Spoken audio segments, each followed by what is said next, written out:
Mariano Rivera, however he was raised in Panama, probably very religious upbringing. Mm. You go to New York and you're like, you're the star pitcher, and you could just go into a life of decadence and forgetfulness, but Sure. it's right.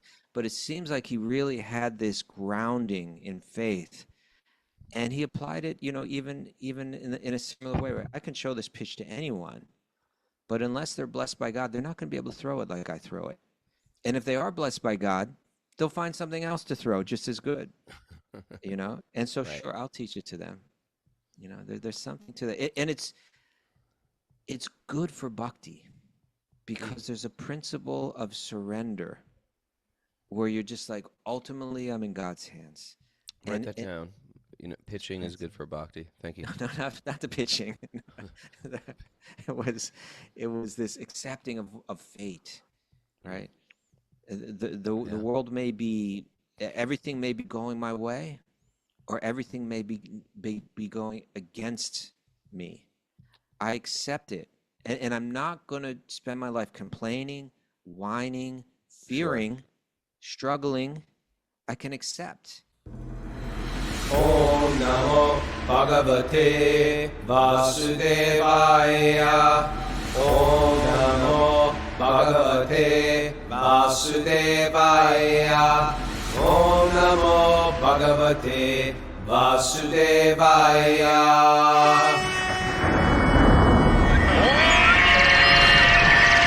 From Super Soul Farm, this is Wisdom of the Sages, a Bhakti Yoga podcast with your host, Raghunath, and co-host and senior educator at the Bhakti Center, New York City, Mr. Kaustubha Das. Welcome to the show. It's Tuesday, August 11th, 2026. It's episode 1805. Good morning, beautiful people. How are you? Happy Tuesday. Me and Prana Priya are going to hustle right after the show, jump in our car, and head to Philadelphia. All right. We're going to have a lovely date day in Philadelphia, and then we're going to go to this, what's it called again? Authors dinner. Yeah, book dinner. Doesn't that sound like sophisticated? Very sophisticated. An author's dinner. And Would you like to come, Mr. Curated a Kaustubha? special menu for us. And they curated a menu. Really? What is it? What's on the menu? I forget. It sounded great though. It was lots of local produce Sog with sort of paneer. it With had sort of an Indian Indian twist to it though. Yeah. Okay. Little fusion there. Yeah. How are you, Prabhu? I'm doing good. Happy. Yeah. What's going on? Happy about what? Just happy in life? Yeah. Just At happy your about age and where you're at? Not Everything's comparing yourself with other people where you should be at? Kidding. People do that all the time. I'm 60 years old. Why It's aren't the I doing killer this? of Why don't joy. I have this? It's a killer of joy comparison. Yeah. Yeah. Should we move on to announcements? Yeah. I mean, because we were just looking at each other. That awkward silence at the dinner table. What's the announcement? What's going on, Pranapreet? Pranapreet's got a little cough this morning. This Sunday, there's a Urban Devi via the Bhakti Center, 11 a.m. to 12:30, online right. Sangha. The topic is faith and grief, a compassionate look at loss and grief. So That's it's kind of just like for an ladies. interesting topic. Like Yeah, that's it's just good. for ladies. Mm-hmm. And the speaker is Brajli the Devidasi. Oh, very qualified. We love her. Yeah. Very qualified. And What then else? also coming up on Friday evening, Kaustubha Prabhu is continuing his reading, The Life of Srila Sanatana Goswami, Part 2. Come read with Kaustubha. And that's happening No 6 p.m. sense there. Friday.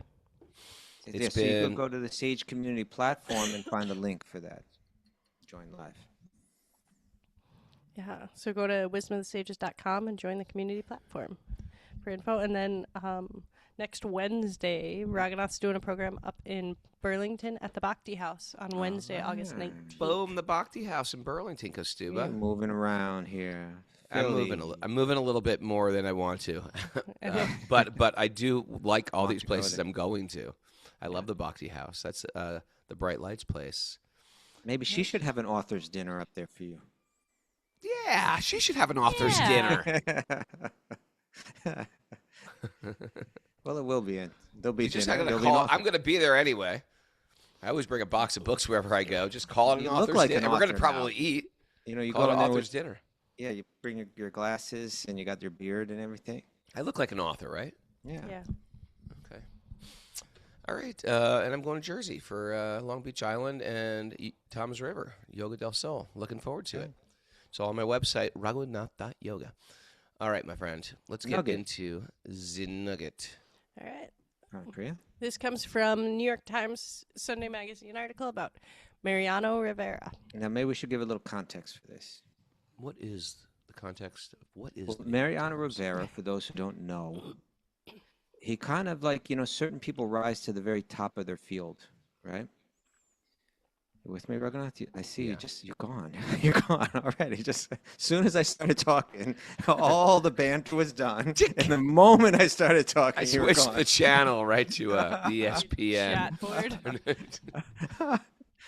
But he was a pitcher in baseball, but he was like the closer, right? Which is a particularly challenging position. You're the person that has to come in at the very end of the game and shut the other team down, even though they're like, that's the moment in the game where they're just like, they'll do anything to try to survive. And a lot of pressure in that position. He was like a yogi in terms of his like mental control. But he was also like a bhakta in a sense that he had a lot of faith in God.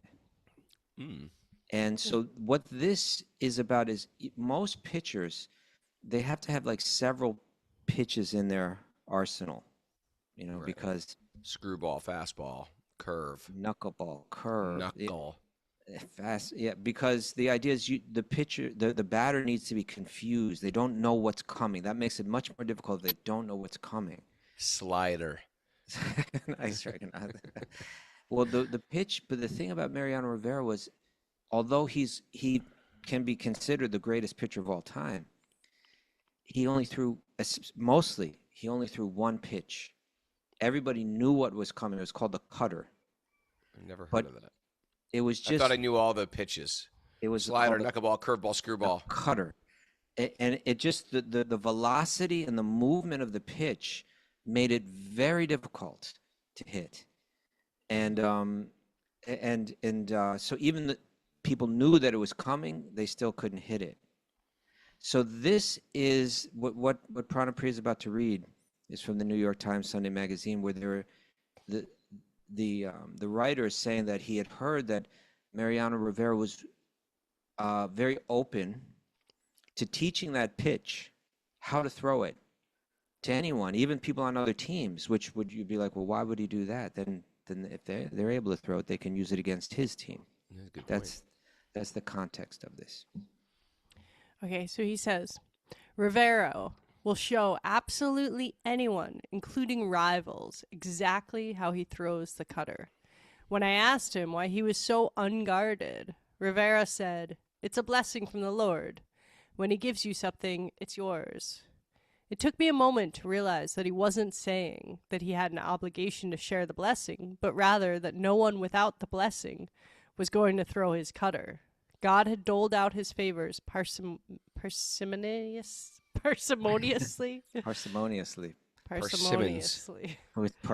He doled it out with fresh, a scoop ripe of persimmons. persimmons. Yes. Parsimoniously, I believe it means like choosing who to give it to and who not to give it to. Huh. We understand? I do understand, but couldn't you just still learn it, and then it's your gift? Well, no. This is the. He's saying no. God doesn't want you to have it. He's saying I could teach it to them. They could learn it. They could practice it, but they won't be able to actually do it. They unless might they be get able God's to. blessing. And Yeah, of only course. if they get God's blessing. Right. And I suppose it's also saying It's like true with everything. it. We can all go to violin You're missing lessons, the but point here, Raghunath. You're missing the point. In other words, in a sense, what he's got this faith, right? That I could show it to them, and they might not be able to do it, and maybe I won't show it to them, and they would be able to throw a pitch just as hard to hit. He's kind of seeing that ultimately there's a factor involved, and that is the blessings of God. With that, there's success. Without it, there's not. What do you think? Tell me, Raghunath. You seem to find nothing interesting in this. You seem to. I'm thinking. Think about You it. know, the fact that he'll even show his rivals exactly how to throw it. You know, Yeah. you know, it's pretty interesting. He has to have some. You know, Well, it's almost like Drona training Drishtajumna in the military arts in the Mahabharata, right? yes. Even though it was prophesied that Drishtajumna would kill him, so it was that thing like you're gonna, and very very quickly, Duryodhana was saying, "What are you doing? Don't you understand? Now he's on the other side. He's gonna kill you. why are you training You him know, up? why are you training him?" And when in the beginning of the Bhagavad-gīta, he says, "Oh, and there is your very great disciple, you know, the son of Drupad, Who like you trained hinting, up? like this guy. You better like get serious. This guy's born to kill you." Well, the whole thing, it wasn't even just like that was a rumor or something, right? When Drishtadyumna was born out of a sacrificial fire, his birth was he came out of the fire on a horse with a sword in the air, right? Well, I never heard Screaming. that part of the story. And there was a voice. How was the birth? Was it beautiful? Well, Let me tell you. And there was a voice from the sky. What do they call that? The Akasha something. Akash. Yeah, and saying that he is born to be the death of Drona. He was His father, actually, the father of Drishtajumna, Drupad, he didn't have the power to kill Drona. Right. And the dear student of Drona was Arjuna. So he was so frustrated and so defeated by Drona, he did this elaborate ritual. I'm filling in the blanks here. Yeah. An elaborate ritual to have a son that could kill Drona and a daughter to steal the heart of his favorite disciple, Draupadi and Drishtajumna. and Drishtadyumna. And think about this, right? So there was like this intense animosity between Drupad and Drona, right? But still, and Drupad performs this ceremony so that he will have a son that can kill Drona. Then the son is born, and he sends the son to Drona to be trained. And Drona, rather than saying, "Get the hell out of here, I know that you're prophesied to kill me. I hate your father. Why in the world would I teach you all the military arts?" He accepts him as his disciple. There's something about the way these men thought that's different than the way people think nowadays. There's some kind of faith, some kind of acceptance, some kind of detachment, right? To be able to say, "I'm going to train you even though you are destined to kill me," is a man that's come to terms with his own fate. It's a really Stoic idea. The Stoics talk about this all the time, right? And they call it amor fati, love of fate. Yeah, amor. And they would say, it's just breaking it down. They say there are two things. There are things that are within our control, and there are things that are not within our control. And a wise person focuses entirely on what's within their control, and they release entirely what's outside of their control. Now, circle of influence and the circle of concern. That's right. That's right. And when you think about that, it's a really interesting blend. It's both humble and heroic. It's humble in the sense that ultimately God's in control. Ultimately, I'm not in control. Right? It's not I can do what I can do, and then at a certain point my influence ends. Sure. I'll do that, and then I'll accept. Then I'll be detached enough to accept whatever it is heroically, even if it's my own death. And there's something about in the Gita, Arjuna's like he's feeling personally responsible. Like, if I do this, I may have committed such a wrong if I enter into this battle. And in the last chapter, Krishna's telling him, there's 5 factors to every action. You're thinking you're the one factor in all of this. Like a battle's about to go down. Quite frankly, it's going down whether or not you fight, right? Like these men are about to die in this battlefield, whether or not you fight. But you're thinking you're the cause of everything here. They hate to, it's the cause. And he's saying, there are 5 factors to every action. There's the place of action. There's the performer. There's the senses. There's the Time. varieties of endeavor. And Time. And he doesn't mention time there. No? No. Really? Sorry. But, yeah. It's a good try, though. Maybe time fits into one of those. And then he says, but the last one he says is called Daivam. Prabhupada translated it there as the super soul, right? As God behind everything in this world. And that one is actually the most important. And Mariano Rivera, however he was raised in Panama, probably very religious upbringing. Mm. You go to New York and you're like, you're the star pitcher, and you could just go into a life of decadence and forgetfulness, but sure. It's right. But it seems like he really had this grounding in faith, and he applied it, even in a similar way. Where I can show this pitch to anyone, but unless they're blessed by God, they're not going to be able to throw it like I throw it. And if they are blessed by God, they'll find something else to throw just as good, And so, right. Sure, I'll teach it to them. There's something to that, and it's good for bhakti, because there's a principle of surrender where you're just like, ultimately, I'm in God's hands. Write that down. Pitching is good for bhakti. Thank you. No, not the pitching. It was this accepting of fate, right? The world may be, everything may be going my way, or everything may be going against me. I accept it. And I'm not going to spend my life complaining, whining, fearing, sure. Struggling. I can accept. I can do. This was Krishna's instruction to Arjuna. What was it? Karmanya Veda Karaste. Mapaleshu. Remember that one, Raghunath? That one I don't. I'll be honest enough to say I've never learned that one. Makarma pala hetur bur. Never consider yourself to be the cause or the results of your activities. Mm. Right? That's quite something to wrap your head around. In other words, he's saying your qualification is to work. Karmanya Veda Karaste. You need to engage. You need to do your duty. You need to do it to the best of your ability. But don't be attached to the fruits of the action. Never consider yourself to be the cause or the results of your action.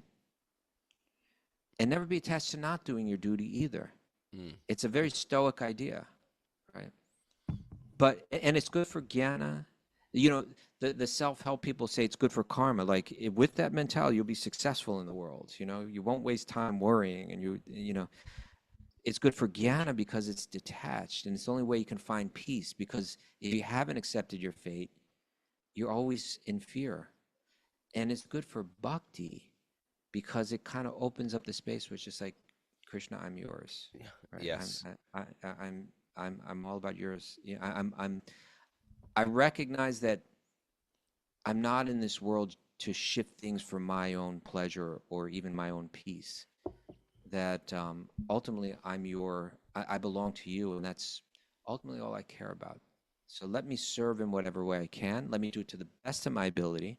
Let me understand that ultimately I'm not in control. And let me accept whatever comes externally. And regardless of what happens, I'm surrendered to you. Right. Good one, Kaustubha. I like how you dug the baseball, tied it in with Drona, tied it in with where we're going with. Very good. Yeah. Thank you, Raghunath. Good today. It's quite a statement, though, isn't it? It's quite a statement. Yeah. And Drona, it's a blessing from the Lord. Yeah, it is. Right? When he gives you something, it's yours. He knew how to do one thing I'd like to really see well. I'd like to see a chart of all the different pitches and what they do. Like, what does a screwball do? The screwball goes up and down or something? Well, you may be thinking of the knuckleball. The knuckleball. Oh, yeah. The knuckle. You grip with your knuckles. I've tried to throw. You know what? Well, do you know how the knuckleball works? It takes a special person to throw a baseball. Do you know how the knuckleball works? You hold it like the kung fu grip, right? But the whole point to the knuckleball is that there's no spin on the ball. Usually you're trying to put some kind of spin on it. With a knuckleball, there's no spin. The idea is to throw so that there's no, and when there's no spin on the ball, it can go anywhere. It's entirely unpredictable where it's going to go. It drives the catchers crazy because it's really hard to be a catcher when the pitcher's throwing. Who's famous for the knuckleball? Phil Necro was famous for the knuckleball. Phil Necro. And he had a brother, too. The two Necro brothers that had mastered the knuckleball. Wow. It's also good for the pitcher because it doesn't wear your arm out the way, like, throwing these faster pitches. Prana just goes, like she knows about the knuckleball. Am I the only one who doesn't know about the knuckleball here? And then you guys get together early? Okay, what's the change-up, Raghunath? The change-up is when it starts off slow and goes faster, or the opposite? No. But speed is the question here, though. A change-up is you grip the ball in a certain way so that you whip your arm just as hard as when you throw the fastball, but because of the grip, it goes much slower. And so it looks like a fastball the way that the pitcher's moving. And so you have so little time to decide. Did you play baseball? I did when I was a kid. It's been a while. Were you good? That's pretty good. But we didn't know all these. We didn't have these pitches when we were kids. We just threw it hard. Okay, I couldn't. There were kids that I played with that was. I have really bad baseball memories. Do you? With that hard ball coming. Well, no. Well, no. I did get attacked by a dog, but that's a whole other story. But I was. They tried me out for the minor leagues. Well, I'm talking about like when I was a little kid, not like the real minor leagues. They tried me. Let's get this kid. He's new here. Minor leagues. Tried him out. They called the minor leagues it's the called majors. the little league. Little league. Well, the whole thing was the little league, but they had the minor leagues. Okay. So the minor leagues, they tried me out. The first hit, I just made a home run, and they're like, "Look at you." Well, he's pretty good. Let's put him in the majors. And I just sat the bench. Those kids were so good in the majors, and I was just, I couldn't do anything. I just sat the bench. I whiffed. Kids were so good. It's called the Peter Principle, Raghunath. You rise to the level of your incompetence. If they would have left you in the minors, you would have been a star. I would have been great. I would have been happy. I was small.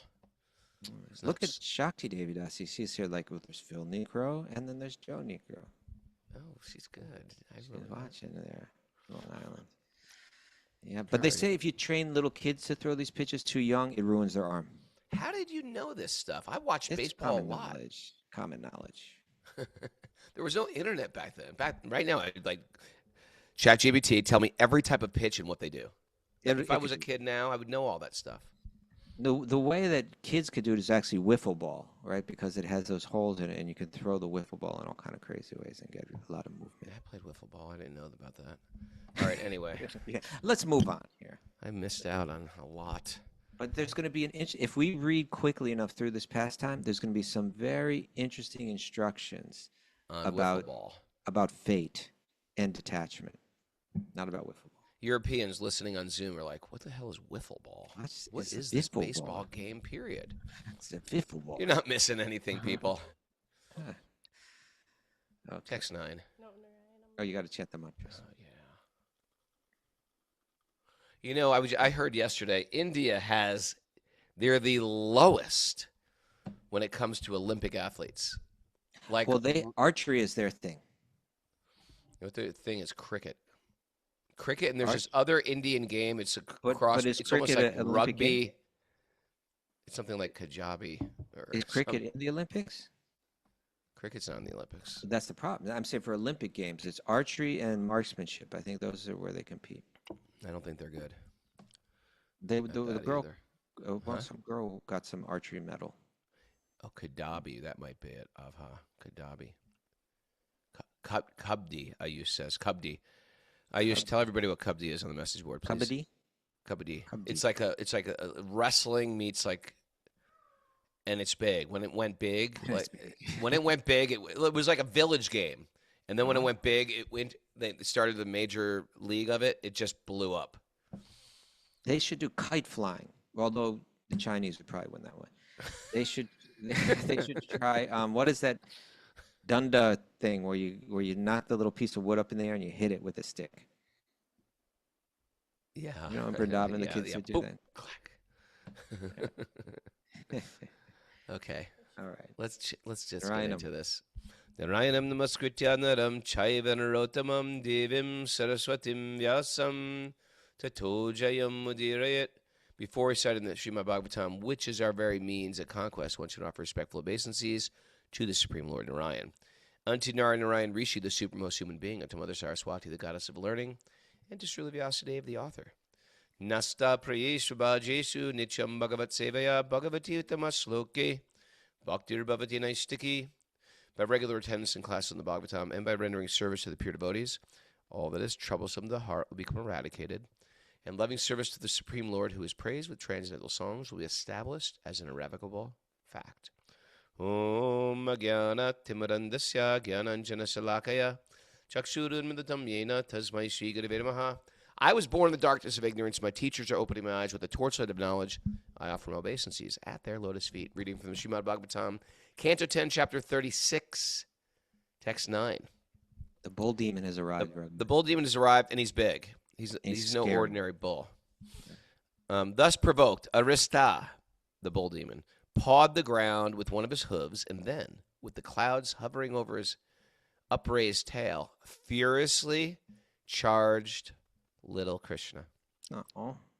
Pointing the tips of his horns straight ahead and glaring menacingly at Lord Krishna from the corners of his bloodshot eyes, Arista rushed towards him in full speed, like a thunderbolt hurled by Indra. Oh, man, the eyes of a bull, scary. Very scary. The Supreme Lord, Krishna, seized Aristasura by the horns and threw him back 18 steps. What do you think? You think he just grabbed him and then just pushed him like that? I think that's what it means. Like Maybe. Yeah. Just as an elephant might do in fighting a rival elephant. Yeah. Thus repulsed by the Supreme Lord, the bull demon got up, breathing hard and sweating all over his body, again charged him in a mindless rage. Oh, man.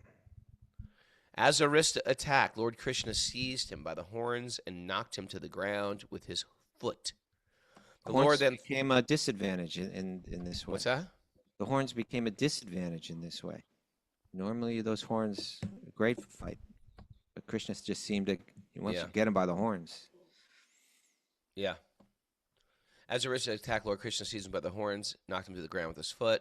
The Lord then thrashed him as if he were a wet cloth, you know, and finally yanked out one of the demon's horns and struck him with it until he lay prostrate. Okay. Vomiting blood and profusely excreting stool and urine. Good morning. He ought to go to the bathroom before he fights. Yeah, you can't just. Because You got to take care of business before even the fight. before the now we got to fighting read about started. this. And I think, doesn't every being pass stool and urine when they die? I think that's part of dying. It's not pretty. Okay. Vomiting blood and profusely excreting stool and urine, kicking his legs and rolling his eyes about, Aristasura thus went painfully to the abode of death. The demigods honored Lord Krishna by scattering flowers upon him. The demigods this is what they had prayed for, right? Please, Lord Vishnu, come take care of all these heavy demoniac leaders that are torturing the earth. And Krishna just did it. And the demigods were, thank you. You know, you're keeping your promise, and they're raining down the flowers. Okay, I thought they were throwing the flowers on the demon. No, on Krishna. Okay. The demigods honored Lord Krishna by scattering flowers upon him with a capital H. Having thus killed the bull demon Arista, he, who is a festival for the gopis' eyes, entered the cowherd village with Balaram. After Aristasura had been killed by Krishna, who acts wonderfully, Narada Muni went to speak to King Kamsa. That powerful sage of godly vision addressed the king as follows. So here it goes. Maybe detour here, quick detour though, Quick. because we're about to enter into some really interesting talks, right? Yeah. But a whole aspect of this Leela is not spoken about here, because the gopis say to Krishna, even though they were totally impressed with his heroism and everything. But they didn't act that way, right? You're making a Leela within a Leela now, right? You're about to tell a little side story. Well, yeah, let's not tell the whole thing, but what do the gopis say to Krishna after he kills Aristasura? Well, the gopis and Krishna tease each other constantly. That's right. And just like young lovers, you tease each other. Mm-hmm. It's just part of being sweet and loving. It's not all straightforward. It's like a sweet sarcasm, like you and I have. You and I That's right. tease each other like young lovers. Little bit. Mm-hmm. It's our love. But they're teasing each other. So thinking Krishna, Krishna just killed a giant demon tall as a mountain. And they should be running into his arms saying, "Thank you for saving us. Thank you, my hero." And instead they say, "Huh, you killed a cow. That's totally sacred. How dare you, Krishna? You killed a cow. You need to take bath. That's one of the great sins in Hinduism, for that. Right? What a sin! Yeah, you're killing dharma. The bull is like dharma. Yeah. We can't go near you, Krishna. You are contaminated. Don't get near us." So Krishna does it. He calls the sacred rivers, brings the sacred rivers to enter. He digs a kund. And that kund becomes? Sham kund. Yeah. And then he says, well, actually, it wasn't a demon. It wasn't a cow. It was a demon. And you've offended me. Mm. Therefore, you need to take bath. And all the sacred rivers. And they started digging. They dug their pond, and that's Radhakund. This is the story of Radhakund and Shamakund. And that becomes the holiest of all, because that kund becomes the place of most intimate love shared with Krishna and Radha and the gopis. The most sacred place. And that's why sometimes it's called Aristagram. The town, huh? The town of Arista, the bull demon. Okay. Aren't we lucky we get to go to Radhakund a lot? Oh, it's inconceivable. It's like one of our favorite places in the world. It's inconceivable. Radhakund, Manasaganga, Jatipur, Govardhan Hill. Mohan I'm really excited. I'm really excited to go back to India this year. All right. Oh, Krishna. Okay, so now a really interesting now we zoom out, kind of, and the story goes, now Kamsa is the person that's been sending all these demons.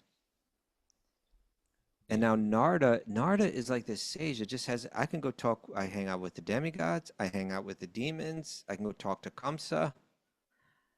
And although Kamsa is relating to him like he's a well-wisher, Narada is actually just pushing the Leela forward here, right? Mm-hmm. Let us hear what happens next. Having thus killed the bull demon Arista, who is a festival for the gopis' eyes, I just read this, entered the cowherd village with Balaram. After Arista had been killed by Krishna, who acts wonderfully, Narada Muni went to speak to King Kamsa. That powerful sage of godly vision addressed the king as follows. Now, we know that Narada is a little bit of an instigator. Yeah. Because he wants the pastime to unfold. He's seeing from another perspective, right? He knows where this is all meant to go. And so now he's going to encourage Kamsa to get more aggressive with Krishna, because he knows ultimately Krishna is going to kill Kamsa. You see, Narada is a transcendental version of that kid in school who goes, you know what she said about you? Did you hear what she said about you, Drona? Oh, yeah, she doesn't like you. And he goes to the other person and says, you know what she thinks about you? I told her what you said, and now she's not happy about that. It's like the instigator. But he does it in a way that you become more Krishna conscious. That's right. Right? It's not in a way to start a fight or to cause And the purpose chaos. of the Devas is served, and the ultimate purpose of Krishna is served. Sure. Narada told Kamsa, Yashoda's child was actually a daughter. And Krishna, the son of Devaki, and Krishna is the son of Devaki. Also, Rama, Balaram, is the son of Rohini. Out of fear, Vasudeva entrusted Krishna and Balaram to his friend Nanda Maharaj. And it is these two boys who have killed your men. Okay. So this brings us back to the beginning of the 10th canto. Why did Krishna appear in the first place? To kill these demons headed by Kamsa. And that Krishna was born in this jail in Mathura, but he was snuck out, brought to Vrindavan, switched with Yashoda, who had just given birth with a daughter. The daughter was taken back, and Kamsa didn't realize Krishna. Hold it, the person that was destined to kill me, the son of Vasudeva and Devaki, he didn't realize that he had slipped out. And now Narada is revealing everything. Hey, remember, there's a prophecy. The son of Vasudeva is going to kill you, right? The 8th child. That child was snuck out, and that's Krishna. And so that person that was destined to kill you is still alive. Here's the opposite, right? The opposite of Mariano Rivera. The opposite of Drona, right? That a prophecy was said that the 8th child of Devaki was going to kill him, rather than saying, well, if that's my fate, I accept it. He was struggling and doing all kind of atrocities even to try to change his fate rather than accept it. And so Narada, knowing that, is saying, hey, the guy that's prophesied to kill you is still alive. It's Krishna. Why aren't you doing something about it? And he's going to try to do something about it. After Narada, 18. Upon hearing this, the master of the Bhojas, that's Kamsa, became furious and lost control of his senses. Not stoic, right? Not stoic at all. He's just like worked up. Yeah. He picked up a sharp sword to kill Vasudeva on the spot. What good is that going to do? Yeah. But Narada restrained Kamsa by reminding him that it was the 2 sons of Vasudeva who would cause his death. Kamsa then had Vasudeva and his wife shackled and chained. So Vasudeva was free for a while. Yes. He was released from the jail. He was like living freely. Because there's that whole scene where he tried to kill the girl, and she went into this guy, and she turned into Durga, furious, and then he had a change of heart. Oh, I'm sorry, you guys are free. I can't believe what's the matter with me. Yeah. But now he is infuriated. Okay. So he locked them up. All the more reason for Krishna to come, because now his parents are in jail due to the tyrant Kamsa. After Narada left, King Kamsa summoned Keshi and ordered him, go kill Balaram and Krishna now. He's going to take a horse form. Yeah. The king of the Bhojas, Kamsa, next called for his ministers, headed by Mushtika, Chanura, Shala, and Toshala. Wow. Those were the wrestlers. I want wrestlers as my ministers. And also for his elephant keepers. I think it's so cool how in the old days elephants were used as like armored cars, like tanks. They trained them to be, I guess, like you train. Most powerful thing you got. Right? Yeah. There's no engines. So see, rather than accepting his fate, he sent a demon to 2 demons to Vrindavan to try to kill Krishna right off the bat. Yeah. Now he's setting up, if that doesn't work, we're going to bring Krishna Mathura. We'll lure him here. I have wrestlers that can kill him. I have elephants that can kill him. He's trying to line up. He's trying to work against fate and line up everything that he can so that he won't meet his fate. The king addressed them as follows. My dear heroic Chanura and Mushtika, please hear this. Balaram and Krishna, the son of Anakadandubi, that's Vasudeva, are living in Nanda's cowherd village. It has been predicted that these 2 boys will be the cause of my death. When they are brought here, kill them on the pretext of engaging them in a wrestling match. They're like, okay, you got it. These are giant wrestlers, and they're going to bring a little cowherd boy. Yeah, I want to do a wrestling match. I know. I wonder if they're like, come on, he's a boy. He's a little, I know. Erect a wrestling ring with many surrounding viewing stands and bring all the residents of the city and outlying districts to see the open competition. You, elephant keeper, my good man, should position the elephant Kuvalayapid at the entrance to the wrestling arena and have him kill my 2 enemies. So the first thing is he's got to go into this arena. And so they've got this like attack elephant. It's huge. And if the attack elephant doesn't get him, then he's going to, let's have a fun wrestling match. The wrestlers. Yeah. And these 2 little boys have to wrestle these professional wrestlers. Commence the bow sacrifice on Chaturdasi. That's, the day of the week, the 14th day of the moon, in accordance with the relevant Vedic injunctions. So you create an event for everybody to come. Yeah, it's sort of like people like religious events. In ritual slaughter, offer the appropriate kinds of animals to the magnanimous Lord Shiva. See, darkness. Yeah. Having thus commanded his ministers, Kamsa next called for Akrura. Now, this the is most interesting. Eminent of the Yadus. Kamsa knew the art of securing personal advantage, and thus he took Akrura's hand in his own and spoke to him as follows. Now so he took his hand. He took his hand. Yeah. Oh, yeah. He's talking to him. Oh, my. Now, you got to understand, Akrura is a great devotee. And he's going to ask him to lure the boys to Vrindavan. Yeah. To Mathura, rather. And and to go to Vrindavan, get them, and bring them back to Mathura. Now, this is like exciting and weird. It's a very weird situation because he's going to get to see Krishna for the first time. Weird for Akrura. Mixed. Huh? It's a weird situation for Akrura. Yeah, he loves Krishna, but he gets to see him and bring him personally on a chariot. He's so excited, but he knows it's a setup by his boss. He's got a very evil boss. Some of you can relate to that. Okay? So this is what he says in a really diplomatic way. Oh, my dear Akrura. He's holding Akrura's hands. My dear Akrura, most charitable one, please do me a friendly favor out of respect.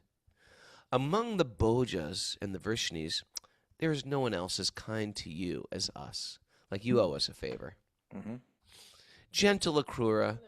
No one is I'm sorry. There's no one else as kind to us as you. Okay.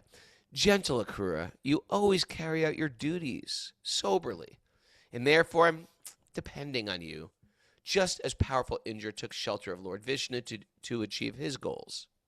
Isn't it interesting that Kamsa is recognizing Lord Vishnu? Well, but recognize him. He's not recognizing him as the Supreme Lord. Just as a character. Yeah, he's just referencing this example. Please go to Nanda's village, and there are 2 sons of Vasudev that are living there. Without delay, bring them here on this chariot. The demigods, who are under the protection of Lord Vishnu, have sent these 2 boys to kill me. Bring them here, and also have Nanda, their father, and the other cowherd men come with gifts of tribute. After you bring Krishna and Balaram, I will have them killed by my elephant, who is as powerful as death itself. And if by chance they escape from him, I will have them killed by my wrestlers, who are strong as lightning. When these 2 have been killed, I'll kill Vasudev and all their lamenting relatives, the Vrishnis, the Bhojas, and the Dasaras. Sick in the head. Man, it's not even 7:30, and we're talking about planning murder. Yeah. Oh, wait, it's going to get better. Or worse. Then I'll also kill my old father, Ugrasen. He's greedy for my kingdom. I will also kill his brother, Devaka, and all my other enemies as well. Then, my friend, this earth will be free from thorns. Right? The king is thinking about how he can cut down his enemies. My elder relative, Jarasandha, and my dear friend, Dvivida, are solid well-wishers of mine, as are Sambara, Naraka, and Bana. By the way, these are all demons. I will use them all to kill off the kings who are allied with the demigods, and then I will rule the earth. Now that you understand my intentions, please go at once and bring Krishna and Balaram to watch the bow sacrifice and see the opulence of the Yadu's capital. Okay, so as you were mentioning, this puts Akrura in a very odd position where he's being told to bring the one he loves to Mathura to be killed. On one hand, he gets to go to Vrindavan and see Krishna. On the other hand, but on the other hand, he has to do this evil deed. I was always wondering why he didn't just go, Krishna, I'm here to get you, but you got to run, get out of here. He's going to kill you. No, because Krishna wanted to go to Mathura because he wanted to free his parents. Yeah, but still, I don't know. Maybe we'll read it. I don't remember. That's the whole reason Krishna's going to Mathura, because my parents are in jail and I have to free them. I know, but why didn't Akrura warn them? Why didn't he tell them that this is happening? Yeah, look, it's a setup. Are you sure he didn't? I don't know. Let's find out in the next chapter. Or maybe King. he felt it's not even necessary because he's Krishna. Yeah, Krishna knows. And Krishna's powerful. What do you think? Akrura had parental affection for Krishna? Well, yeah, he was his uncle, so yeah, it would be a type of parental vatsalya. Let's figure out how Akrura is related. Is he the brother of Vasudeva? See, Pranapriya is not jumping on this like she. I know. She's just knitting away. Well, I know how Vasudeva and Nanda Maharaj are related. But listen to what Akrura. We're hearing the rantings of a person who's again the opposite of stoic. Yeah, he's trying to play it cool. He's trying to play it cool. Yeah, he's diplomatic in a sense. Yeah, he's diplomatic. He's desperately trying to plot and scheme, even in dastardly ways, to change his fate rather than accepting his fate. Yeah, now we're going to hear. I'll just kill him. I'll align with these kings. I'll kill off my father. He's been a problem my whole life. Yeah. And I'll kill. Now, sometimes you think your kids don't like you. Yeah. Did they try to kill you? That's when they really don't like you. Did you get it in front of you? Well, it seems like maybe he wasn't actually Krishna's uncle. What? Because of this connection to his father's generation. I think it's more like generationally, he's the same age as Vasudeva. So they call him uncle. They Yeah. do that in India. Could be. They do that in India. I'll continue my research. Like they call me, some little kid would call me uncle. Yeah, I have people that call me uncle that I'm not direct, Uncle Floyd. And then there's Uncle Floyd. I don't know if he was uncle to anyone really. But now we get to hear from someone from a totally different level of awareness. Right. Akrura is going to speak. Oh man, there was this picture of Akrura I always loved that Sharadiya painted. Oh, I should have got this. She passed away. Sure, you ever follow Napalm Death on No, I don't. on Instagram? Whatever they were like a speed metal band or something. I never listened to them. Death one time. I'm not trying to tell you to listen to the music, but Okay. all of them are somehow into Bhakti right now because I follow Really? Napalm Death and they post these. Yesterday they posted this thing on like the first Rath Yatra in 1967. They post Krishna conscious things on a regular basis. Someone do some research. The Chromags took me to one of their shows once at L'Amour's in Brooklyn, and I think they were opening for Napalm Death. Oh, really? Yeah. Anyway, it's interesting, but all their posts are Krishna conscious now. Just follow them. All right, Napalm Death. I've reposted this thing. Hare Sometimes Krishna. you just got to go so far to the dark side before you come back. Yeah, before you go, I don't want to live here anymore. Okay. Sri Akrura said. Sri Akrura said, now, I'm always eager to hear what Akrura says. O king, you have expertly devised a process to free yourself of misfortune. I wonder if he's being sarcastic here. Still, I think he's being a little complimentary so that right. He can like a open him up. minister would, yeah. Yes. Still, one should be equal in success and failure, since it is certainly destiny that produces the results of one's works. It's trying to give him a little Bhagavad-gīta to Kamsa. It's not all your arrangements. Ultimately, destiny is there. It's kind of like it's a little bit cold. He's saying there was that voice that spoke that said you're going to be killed. And you've got your plan, but certainly destiny produces the results of one's. Hold on, I have some information here. She's got information on Napalm Death. No. What? On Akrura and Krishna's relationship. It seems that Akrura is Vasudeva's cousin. Akrura is Vasudeva's cousin, so a kind of distant uncle. Yeah. Okay. Everybody's related. Nanda was related to Vasudeva. How so? Because Nanda's father was Parjanya. Parjanya Maharaj, yeah. Yeah, and Vasudeva's father was Surasen. And they were born of two queens married to, I think his name was Devamrita or Devaka. Okay. He had two queens. One was a Kshatriya, one was a cowherd. Okay. Kshatriya and a cowherd. Yeah, so they were brothers. We're getting to the life lesson right here in Raghunath. Here's the life lesson. Ready? Akrura said, "O king, you have expertly..."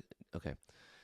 An ordinary person is determined... This is Akrura speaking. An ordinary person is determined to act on his desires even when fate prevents their fulfillment. Mm-hmm. Therefore, he encounters both happiness and distress. Yet even though such is the case, I will execute your orders. Okay, so he actually he obeyed, but he had put him in his place a little bit here, didn't he? Yeah. He's saying, your schemes and all of that. In one sense, they may be perfectly considered and expertly arranged, but you're not going deep enough to really understand this. But I'll do what you say. Yeah, he's saying you're the king. Basically, you're the king. I'm your subject. In any case, you're about to die. Yeah.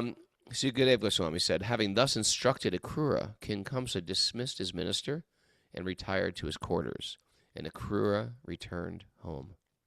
You see, Akrura's kind of like Mariano Rivera here in the sense that he can have everything set up, but unless you're blessed by God, you can't accomplish your task. You want to kill Krishna? No, not going to happen. Very good. All right, that was the end of that chapter. Raghunath, All right. we're almost out of Vrindavan. It's crazy. No. You'll never leave Vrindavan. Thank you. Thank you. Give me your blessing. Look at this napalm death. Are you looking it up? Well, someone posted it here. Oh, what are they saying? Well, they're showing it. It doesn't look Krishna conscious to me. Doesn't look anything like Krishna consciousness at all. Napalm death. What are you talking about? You sure it's napalm death? Oh, this is Nepal death. This is not napalm death. Nepal death. Yeah, we need napalm death. Are Okay. y'all searching on Instagram during this podcast? Well, it was shared on the chat. Gotcha. Yeah, napalm death. No, you're on Nepal Death too now. Oh, I'm on. It's Nepal death. Yeah. Okay. Why don't we Okay, move on I want you to follow Nepal death. There's got to be something interesting there too. Is there? Good point. All right, Pranpriya, how about the takeaways? All right. And Raghunath, let's Raghu. focus here. He's gone. Look at him. He's gone. That was your Nepal fault. death. Avha's saying, this is scaring me. She's from Nepal. Yes, she's from Nepal. Nepal. Yeah. Okay. All right. There's only success when you have the blessing of God. That's right. Yeah. Release what's outside of your control. Release it, Raghunath. Oh, yeah. Let it go. I have. Be humble and heroic. Humble Kaustubha, and that heroic. That one's for you, Kaustubha. You take that. to Accepting heart. one's fate. Accept your fate whether things are going your way or not. Okay. What can be done? Be grounded in faith and detached from results. Okay. Grounded in faith, detached from results. That's good. Grounded, rooted, and branching out. Rooted and reaching out. Firmly rooted. Rooted branch. and reaching. All right. Serve as best you can and understand you're not in control. Okay. Very good. They're all Pran. very similar. You're really They're similar. on it today. Kamsa is like the opposite of Mariano Rivera. He really is. I always say that. I have always said that. If he were on the mound and like he didn't get like the right call from the umpire, he would flip out. He would try to kill the umpire. Yeah. Oh, really? Yeah, it was a hot-headed Yeah, he was hot. Latino. Was he he was from Panama, you said, or Italy? Kamsa? From Panama. No, I'm saying. He's saying Kamsa. Oh, Kamsa. Freak Yeah. out. Oh, if Kamsa was on the opposite mound. of Okay, yeah, I'm he's sorry. the Yeah. opposite of Mariano Rivera. But you know who's like Mariano Rivera? Who? Akrura. Akrura. Akrura. Okay. All right. Yes. I got you now. I'm following And you. And Prana. go to the bathroom before you fight. Go to the bathroom before you Hare fight. Krishna. Yes. Please. You're If so you die, inappropriate you could get sometimes. missed. It's Bhagavatam. It's the Bhagavatam. Thank you, everybody. I didn't feel like I was so on today. It's 'Cause your hard to sleep be on score every was day. low. Only Well, 3 when days a when week. when you got the nugget thrown at you, you reacted like a pitcher that just had one of Mariano's cutters thrown at him. You're like, It's I like, don't know what? to do. What? What happened? No show tomorrow, but we'll be back on Thursday. I thought we were know back how on we're gonna- Friday. I don't know how we're going to Oh. do Thursday. Wait. You said Friday, right? Yes. No, I thought this week is Thursday. Next week we're doing Friday. Oh, okay. So we're back on. We do. No show tomorrow. Tomorrow's Wednesday. We're back on Thursday. And then next week. Okay, don't worry about next week yet. Yeah. Okay, don't worry Don't worry about about next week. So we're Me back and Prana on. have a No lot show of- tomorrow. Back on Thursday. Yeah. Back Thursday. Well, Mr. Kaustubha, you have a good day. You too, Raghunath. You too.